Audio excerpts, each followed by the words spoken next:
কোনো না কোনো একদিন দুইটা হাত তুলে কিভাবে আল্লাহর কাছে মাপ চাইবা, এই মাপ চাওয়ার তরিকাটা রাস্তাটা পর্যন্ত তুমি জানো না। জুড়ে বলেন ঠিক কিনা?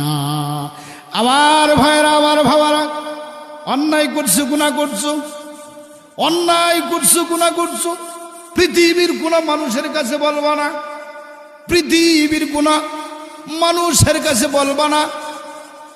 ওযু বানাইয়া পাক পবিত্র হইয়া আল্লাহর কুদরতি পাওয়ার ভিতরে সেজদায় অবনত হইয়া যাইবা।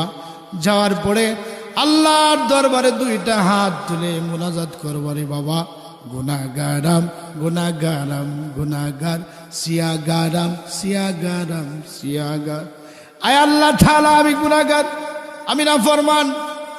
গভীর রজনীতে উঠিয়া যখন আপনি ঠান্ডা পানি দিয়ে উযু বানাইবেন, উযু বানানোর পরে যখন আল্লাহর দরবারে দুইটা হাত তুলে মুনাজাত করতে থাকবেন, খোদার কসম করে বলতেছি, রাহমাতুল লিল আলামিন বলেন, গুনাহগার বান্দা যখন আল্লাহর দরবারে দুইটা হাত তুলে যখন কাঁদতে থাকে, গুনগুন গুনগুন করে কাঁদতে থাকে, আল্লাহর আরশে আজিম পর্যন্ত থর থর থর থর করে কাঁপতে থাকে। জোরে বলেন সুবহান।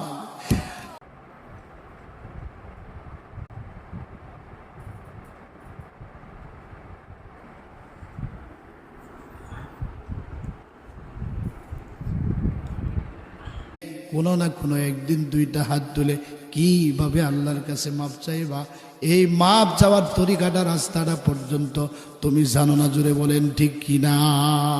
আমার ভাইরা, আমার ভাবারা, অন্যায় করছো, গুনাহ করছো, অন্যায় করছো, গুনাহ করছো, পৃথিবীর কোন মানুষের কাছে বলবা না, পৃথিবীর কোন মানুষের কাছে বলবা না।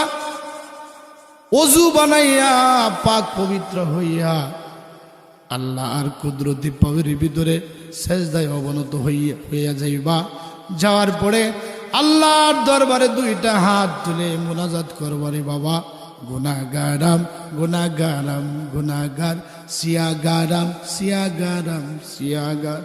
আয় আল্লাহ তাআলা, আমি গুনাহগার, আমি নাফরমান।